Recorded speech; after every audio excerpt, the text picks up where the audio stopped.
I talked to his teacher and they had to drop that stuff off.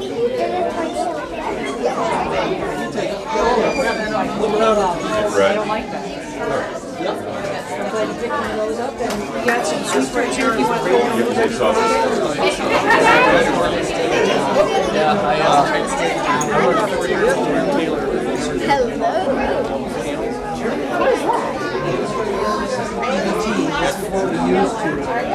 Blood alcohol. There's no format. Wyatt drives out with her his pills. She lives on the island. We got her pills, and she got her pharmacy. Yeah, look. Thanks.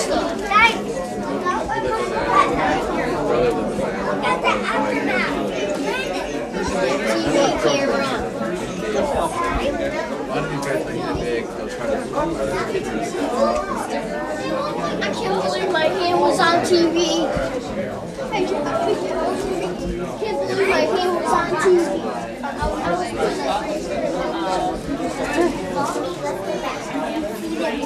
Hello, I'm Jordan Aguilera. I'm a big fan of this place.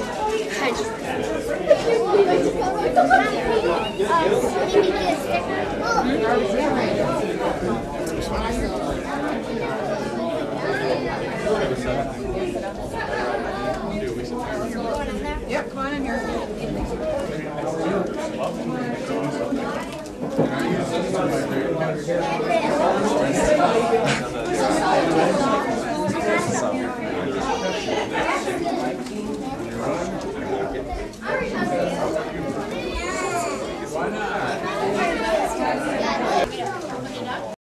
Hi, I'm Chief Porcerelli from the Grosse Police Department, and welcome to our open house for 9/11. What you'll see here is we have all different kinds of displays and tours and some of our equipment out for all the people to see. What we have first is our traffic display here for drivers of all kinds, bicyclists, runners, and obviously for drivers on the road for vehicles. And we have different pamphlets they can take home and some information from AAA insurance and other areas here.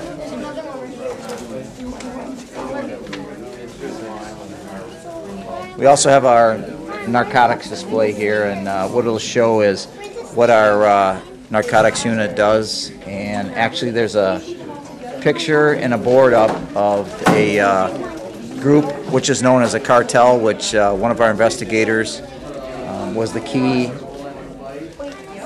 detective in for actually busting up this cartel. And it'll show all the people in the organization, how it moves up, kind of like a military organization, and he'll explain that to you when we come up there. And we also have a display where we've been handing in medicines and any kind of drugs. We have it 3 or 4 times a year. They bring them into the police department, and you'll see that display up there too.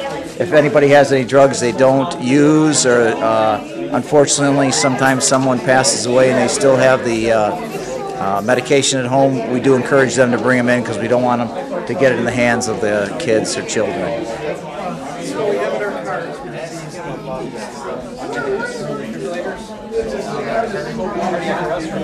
We also have a display of the different kinds of drugs that are out on the market today, and what the kids are unfortunately using and what it looks like, so parents can see what it actually, they can actually put a name and a object to what they're talking about on the street right now. How's everybody doing? That board right there is the board, as you can see, from one of our narcotics agents, that shows the organization charted with pictures from the head of the cartel.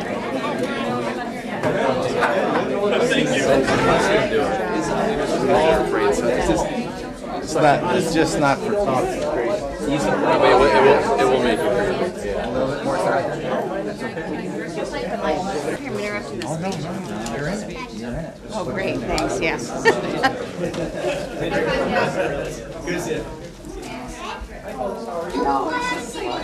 This is Officer Harden here, who teaches all our CPR and first responder programs that we have here. Also, we have some equipment. We have thermal imaging. What we use to find individuals. It's heat seeking. We also have them on our police cars, on three of our police cars, and it comes up on their computer screen in the car. And what they do is they look for the heat. We can use it for somebody that possibly left a car accident that may be injured, or even if we're looking for a suspect and they're hiding out in the woods or hiding out in an area. Obviously, we look where the heat is, and that's helped us out. We've actually caught a couple of people that way. But Officer Harden right now is showing these individuals how we carry 2 AEDs on the street. On our rescue runs, 90% of the time, we're usually first to arrive. And that's why our police department is trained as it is, because within a couple minutes, you'll get a trained individual there. And along with carrying the AEDs in our cars, we have first aid kits and anything else we may use for the rescue run. Becoming more affordable. They were about $6,000 originally whenever they came out, and now they've been down to about just about $800-900 for some of the smaller units. Over here we have our technology display. This is where we have our night vision. We use this for darkness because Grosse. Including 20. I didn't know that was 19. How old are you now? Oh, no wonder. I thought you were going.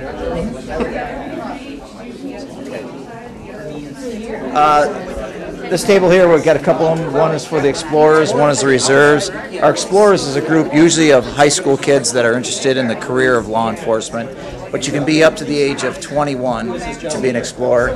Then our Reserve program is, starting at the age of 21. And the Reserves, what they do, and actually both groups help us at functions such as parades, the Island Fest, anytime there's a large event. And if we have any type of catastrophes on Grosse Hill, anything of that nature, they also help us out in that situation too. So the Explorers are up to the age of 21, and then the Reserves start at the age of 21.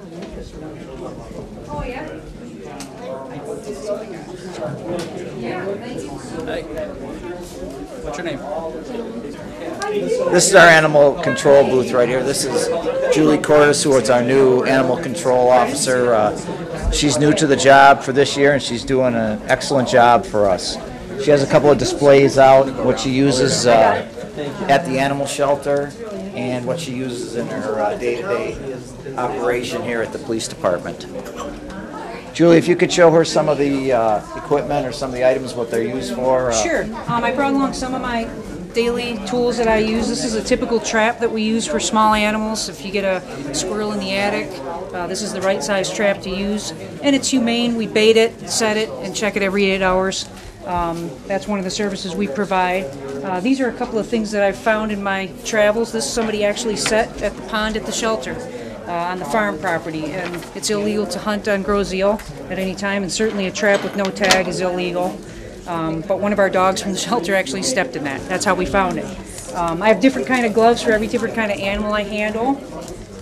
This is a typical carrier that we use for, say, stray cats and whatnot. And this is one of my favorite boards to show from the shelter. These are some of our happy endings that we've had over the last year. This is a picture of a sad dog in the cell, but this nice lady adopted her, and she's now living on an 11-acre farm, so we couldn't have had a better match there. And all these cats were placed within the last year.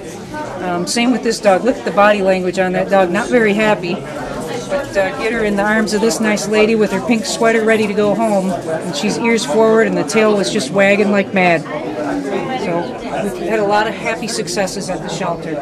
I deal with wildlife, too. Betty King is a wildlife rehabber and one of my mentors that I've been working with since I was probably 11 years old. Doc Woodward is another one of our great assets on the island and helps me immensely on wildlife calls. This deer looks like it's dead, but she was actually just exhausted, and we were able to free her from the fence. This is a silver spray to protect the wound, and she was sedated. Doc Woodward sedated her, and after a couple hours, she stood up and walked away. Very good. Thank you. Thank you. Go through this way, we'll head to the jail area.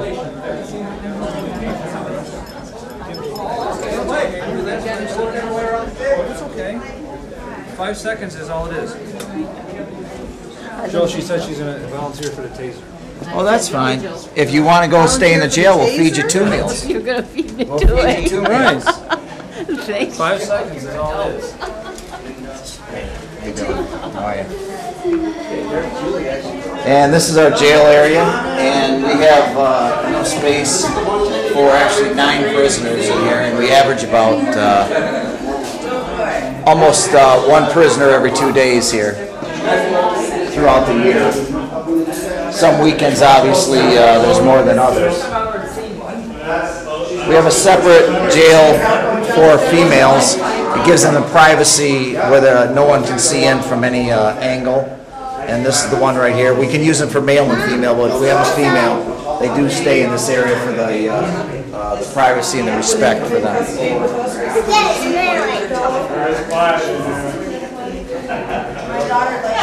This is the area that the prisoners are booked in. What we have is some of the equipment here is the breathalyzer, and this is where we fingerprint. And you can see up there on the screen right there, when we sometimes arraign prisoners, we keep them here so we don't have to take them to court, and we arraign them right through video. And it's a lot easier that way than having to have an officer, 2 officers take them to the court in front of the judge. Mommy, I want to go outside. Mommy, I'll be outside.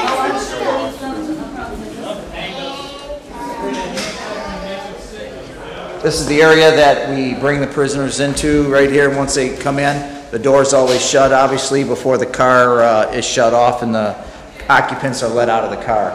Then they're brought in that way, and then the booking is started. Have a couple of displays out here.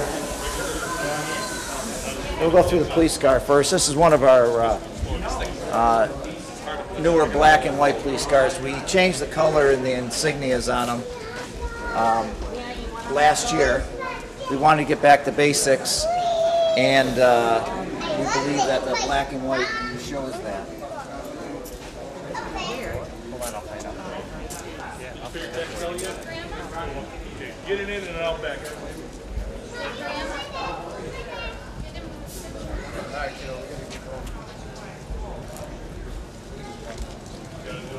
This is all the equipment that we carry in the vehicles. As you can see, a couple different throw rings, life vest. What we have here is a 223 patrol rifle that we carry in the vehicles.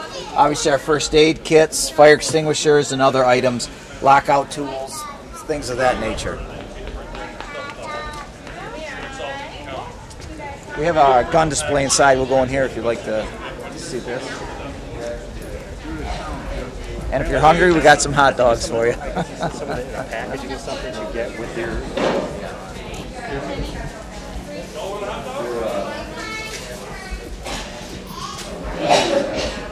This is Officer Darjnik and Officer Saganteris. Officer Saganteris heads up our range and our qualifications, and what we have out here is a couple of different kind of guns that we do use within the department. Officer Darjnik there is our taser trainer and PPCT self-defense trainer, and he's looking for some volunteers. We're not sure who we're going to get. Did you volunteer for the taser? I told him if they wanted to, he would do it, and I didn't. Okay, well, Volunteer for sure. Are you for the volunteer? yeah, It's not really just a paid job. it is a paid job because it's, Sell tickets to watch too. Dino, can you tell her a little bit about just the different guns that we use? Go through them really quick. Right here's the Glock 21 slim frame. It's a standard issue sidearm that Grosse PD carries. It's a 45 caliber. The next gun up is a Remington 870. It's a 12-gauge shotgun. And our newest gun that the department has purchased is a Rock River Arms Tactical Operator. It's a LAR-15. It's a 223 5.56 caliber patrol rifle. These are the targets that we use in the range. Now, most of the pictures in the middle there are not targets. That will be pictures from us training on an outdoor range with our 223 patrol rifles. This is Officer Darjnik here, and Pete, why don't you show her one of the tasers? Actually, this is the Taser, the ZX2. This is what we currently use right now. It actually gives us the option to deploy 2 Taser cartridges, one right after the other, as opposed to our old one that we used to carry, which is a little bit smaller. This one here, we had to change out the cartridges. It's a pretty good tool to use.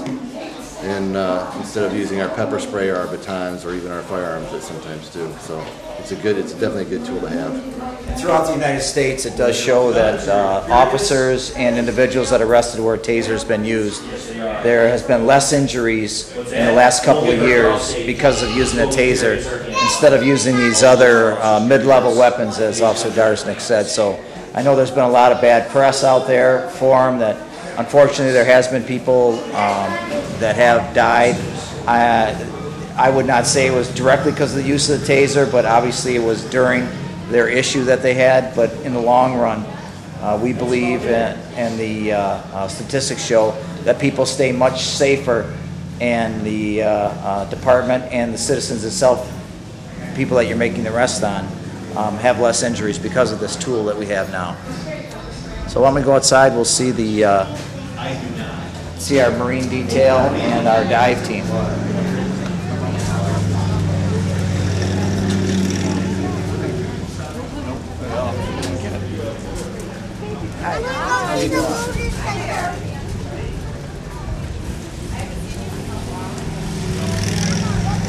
Hi. How are you? How are you doing? Good. Good. Todd? Or Kevin? One of you guys come on outside?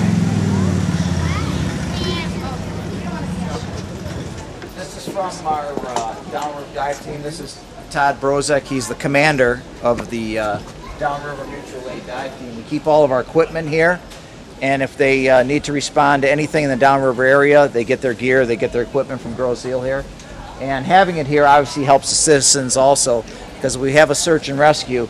Having everything right here is much quicker, obviously, to get it out to the water. Our fire department does handle the initial call for anybody in trouble in the water. The police department has a boat, which is right here, and the fire department has 2 boats. But if they do need the dive team, it is here, and our officer, Officer Brozek, is the commander. This is some of the equipment that they use right here for the underwater search and rescue. And again, this is our boat that we use, the Grosse Police Department. And everything works in conjunction with each other. We're very good about the different cities and the different departments, especially on Grosse. The police and fire department work very well together.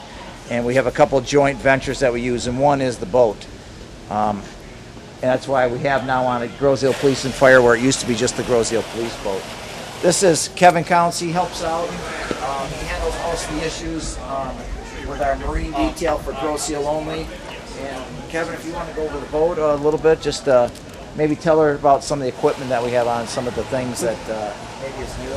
This is the Grosse Police Unit 16 Marine is what it's called. If you're out on the water and need some assistance and we're on the water, you can call us on channel 16. It's 16 Marine is our call sign.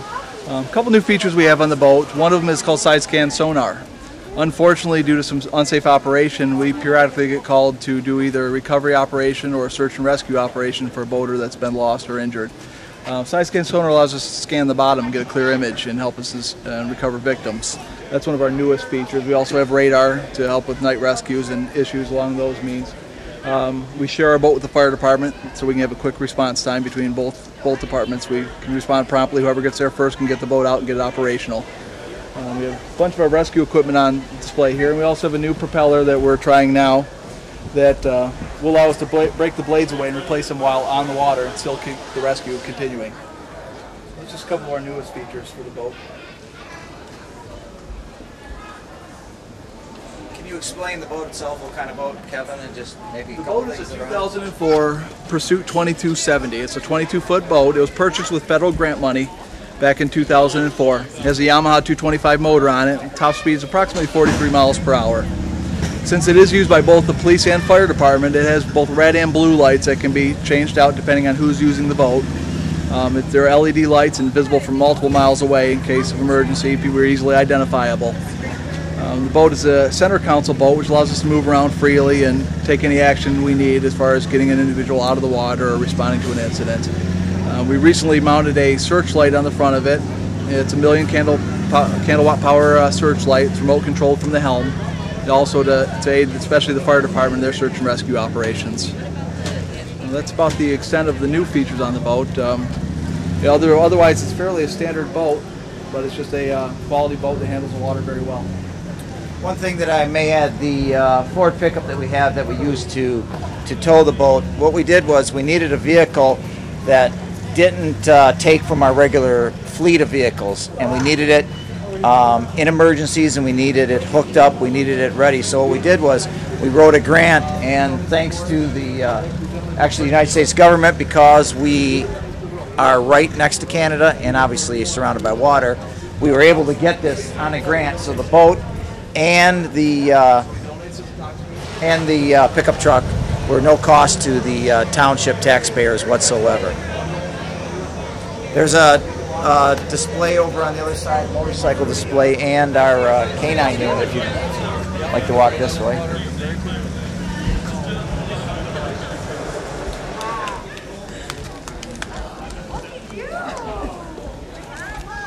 All right.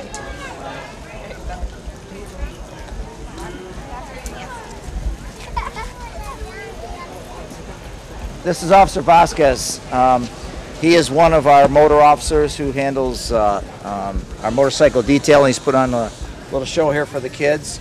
And this is our Harley Davidson that we got.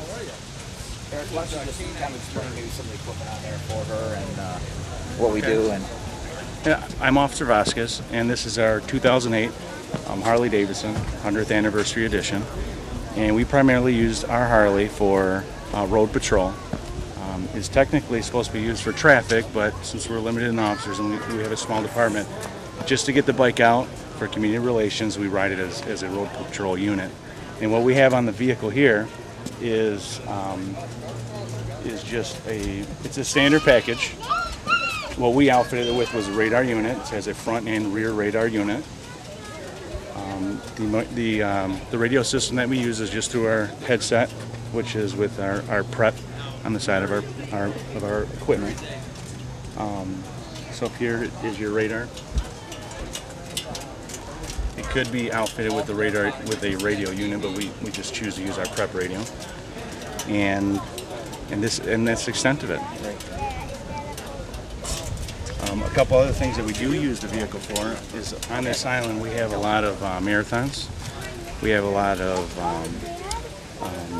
road bikes that come through for charity events, and we'll do a motor escort for them around the island, escort them on the island, off the island.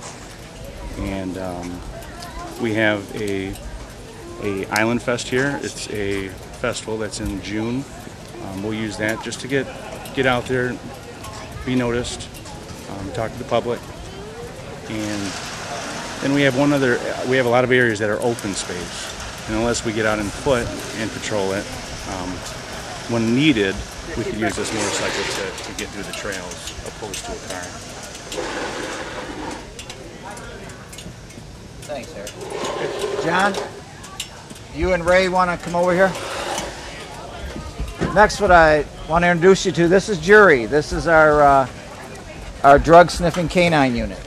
This is Officer John Ferguson, and this is his trainer, Ray Carimian. Ray is a former police officer that handles the training with our dog.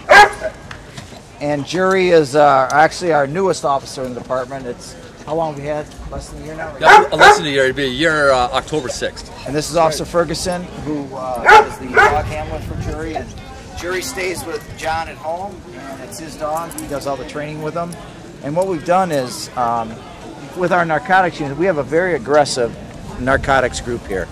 We're not afraid of using it, and we use it to the best of our ability to keep the citizens safe and do what we can about the drug abuse that's occurring. This dog here was trained by Ray Carimian here, who has his own company, and turned out to be very well. John works with the Postal Division and the Drug Enforcement Administration, and we've gotten some very big hits from Jury. And it is only a drug dog. It's not a, what would be the term, Ray? Patrol dog, yes. It's not a patrol dog. It's not a guard dog. It's not a fight dog. It's not a go chase and go after dog. Single function. It's whatever you want to call it. It's only a drug sniffing dog, and he's done a great job so far. We've had to use alternative funding methods, obviously, as you can see, with the cities around here and everywhere, I guess, in the country where it's gone into a recession, and we've tried everything we can to try to enhance some of our funds. And we took a chance on this dog, and he's turned out to be very well. It's working very well for us. Anything that our narcotics team seizes or the DEA seizes through John, we get a portion of. That's if we seize bank accounts, we seize cars, we'll seize your house, we'll seize, you can't show us receipts for that big screen TV, we'll take those too and sell them. So whatever they have, if you can't show us the receipts when we come in, we'll be more than happy to lock it up here and sell it later. But this dog is part of that program, and he's really done an excellent job, both of them.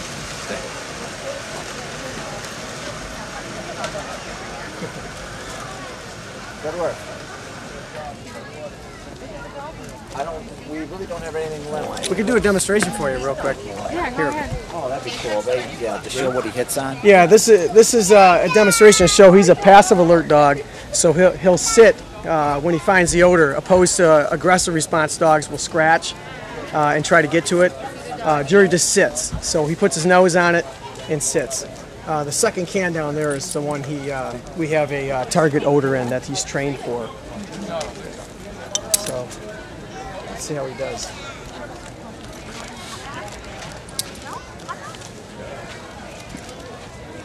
So he's already getting excited. He knows that his collar is what.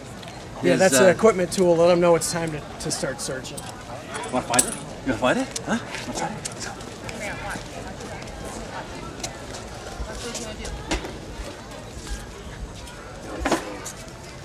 He's a good boy. He's a good boy. Yes, you are. So when he hits on something, they always give him a reward. Right, that's his reward for finding it. I tell him to give him money, but he just doesn't seem to like it. So we're chew toys will have to work.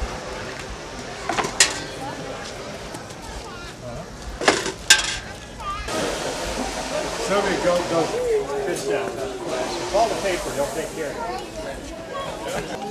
Look, if you can't eat it all, we can throw it.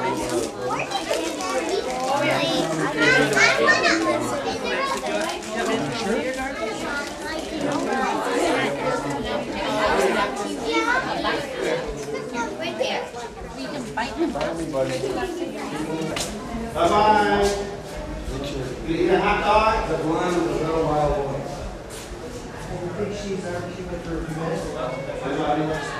Oh, let's go to jail. Yeah, wow. Yeah. Is this the jail? Yeah.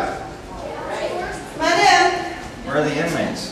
We're the inmates. They're not yet. They're not home. There are no inmates? No inmates. We're going to fill this place.